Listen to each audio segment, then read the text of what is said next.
Imagine uma doença, uma epidemia, que não lhe dá febre, não lhe dá tosse, não lhe dá feridas. Ela força você a dançar. Imagine uma compulsão tão violenta que você não consegue parar. Você dança sem música, sem motivo, sem descanso. Você dança até seus pés sangrarem e até seus ossos quebrarem. Você dança em agonia até o seu coração simplesmente explodir. Isto não é uma ficção de horror. Para centenas de pessoas na cidade de Estrasburgo, no ano de 1518, isto foi uma realidade aterrorizante. Esta é a história da epidemia de dança, o surto médico mais bizarro e inexplicado da história humana. O que realmente aconteceu? E mais importante, poderia acontecer de novo? Tudo começou num dia quente de julho, em 1518. A cidade de Estrasburgo, na Alsácia, estava no limite. A população sofria com um inverno brutal, que foi seguido por colheitas fracas. A fome era generalizada, a pobreza era extrema, e doenças como lepra e varíola se espalhavam pelas ruas estreitas e sujas. A cidade era um barril de pólvora de estresse, superstição e desespero. E faltava apenas a faísca. Essa faísca veio na forma de uma única mulher. O nome dela era Frau Trofeia. Um dia, sem qualquer aviso, Frau Trofeia saiu para a rua de paralelepípedos, em frente à sua casa, e começou a dançar. Não era uma dança alegre. Testemunhas descreveram como ela se movia erraticamente, girando, com os braços balançando, o rosto contorcido numa mistura de transe e agonia. Seu marido implorou para que ela parasse. Ela não parou. No início, os vizinhos devem ter achado curioso. Talvez ela estivesse bêbada ou simplesmente louca. Mas a dança continuou pelo resto do dia e pela noite inteira. Frau Trofeia dançou, sem parar para comer, beber ou dormir, por 6 dias seguidos. Ao final da primeira semana, algo quebrou. O que era um incidente isolado tornou-se um contágio. 34 outras pessoas, a maioria mulheres, se juntaram a ela. Elas também começaram a dançar, tomadas pela mesma compulsão incontrolável. A epidemia havia começado. Os magistrados da cidade e os médicos locais entraram em pânico. Eles se reuniram em câmaras de emergência, desesperados por uma resposta. Mas estamos em 1518. O conhecimento médico era baseado na antiga teoria dos 4 humores. Após examinarem os dançarinos exaustos, os médicos chegaram a um diagnóstico unânime.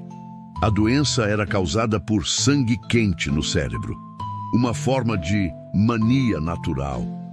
E a cura que eles prescreveram não foi descanso, não foi medicação, foi mais dança. A lógica deles, por mais bizarra que pareça, era que os dançarinos precisavam suar a febre, expulsar a doença do corpo através do movimento contínuo. O que se seguiu não foi uma cura, foi um pesadelo logístico. As autoridades da cidade, seguindo o conselho médico, tomaram uma decisão desastrosa. Eles confiscaram os grandes salões das guildas e abriram os mercados de grãos. Eles construíram um enorme palco de madeira, ao ar livre, bem no centro da cidade. E para manter o ritmo e encorajar a cura, eles fizeram o impensável. Contrataram dezenas de músicos. Flautistas, violinistas e bateristas foram pagos para tocar dia e noite, criando uma trilha sonora macabra para o caos. A cura foi um acelerador de desastres. A música alta e a visão do palco enorme não curaram ninguém. Em vez disso, a excitação pública, o barulho e a atenção apenas atraíram mais pessoas para o transe. A epidemia explodiu. O que começou com uma mulher e depois 30, logo se tornou mais de 400 vítimas. A cidade de Estrasburgo tornou-se um espetáculo de horror. Centenas de pessoas dançando dia e noite nas ruas, em transe, com os pés ensanguentados, gemendo de dor, mas incapazes de parar. E agora elas estavam morrendo. Relatos da época indicam que, no auge do surto, em agosto, Cerca de 15 pessoas morriam por dia, não da dança em si, mas de suas consequências. Ataques cardíacos, derrames, insolação e pura exaustão física. A praga da dança eventualmente diminuiu, tão misteriosamente quanto surgiu, quando as vítimas restantes foram levadas à força para santuários religiosos para rezar. Mas para nós, 500 anos depois, a pergunta permanece: o que diabos causou isso? Como centenas de pessoas podem ser forçadas a dançar até a morte? A ciência moderna nos dá duas teorias principais. Teoria número 1, envenenamento. Os céticos apontam para um culpado químico, o fungo ergot, ou esporão do centeio. Este é um mofo que cresce no pão de centeio úmido, o alimento básico das classes pobres de Estrasburgo que sofriam com a fome. O ergot é mortal. E o mais importante, ele é a fonte natural do qual o LSD é derivado. Os sintomas do ergotismo são horríveis: gangrena, convulsões e alucinações severas. A teoria é que a cidade inteira sofreu uma intoxicação alimentar psicodélica em massa. Os espasmos musculares foram interpretados como dança. As alucinações explicaram o transe. É uma teoria elegante, mas ela tem um problema. O ergotismo também deixa as pessoas terrivelmente doentes, com vômitos e problemas digestivos. É improvável que alguém envenenado por ergot tivesse a força física ou a coordenação para dançar por semanas. A teoria é conveniente, mas parece incompleta, o que nos leva à segunda e mais perturbadora teoria. Teoria número 2. Histeria em massa. Vamos voltar ao contexto: fome, doença, pobreza extrema. Mas faltava um ingrediente: a superstição. Naquela região da Europa, existia uma crença profunda em um santo específico, São Vito. A lenda dizia que São Vito tinha o poder de curar doenças, mas também de amaldiçoar. E a maldição era, especificamente, uma dança incontrolável e compulsiva. Os historiadores modernos, como John Waller, acreditam que a epidemia de dança foi um caso de doença psicogênica em massa, um vírus mental.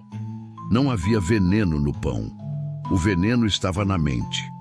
Frau Trofea, provavelmente sofrendo de estresse extremo, teve um colapso psicológico.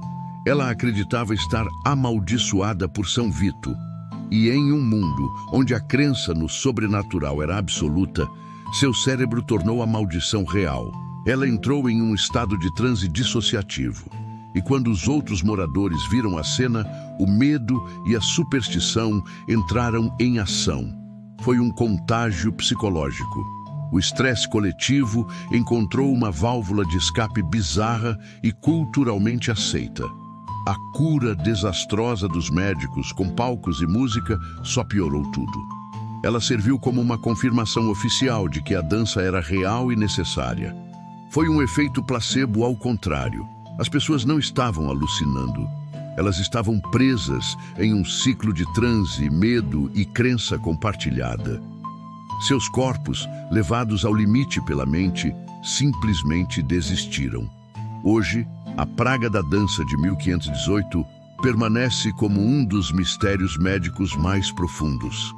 Seja qual for a causa, o evento serve como um lembrete sombrio de quão frágil pode ser a mente humana quando colocada sob pressão insuportável. Mas e você? Qual teoria faz mais sentido para o que aconteceu em Estrasburgo? Foi o envenenamento químico do ergot ou foi a mente coletiva da cidade que simplesmente quebrou? Deixe sua opinião aqui nos comentários. Existem centenas de mistérios como este, escondidos nas páginas mais sombrias da história. Eventos tão estranhos que desafiam nossa compreensão do mundo. Se você quer desvendar todos eles, uma investigação de cada vez, inscreva-se no canal e ative as notificações. Nós temos muito o que investigar.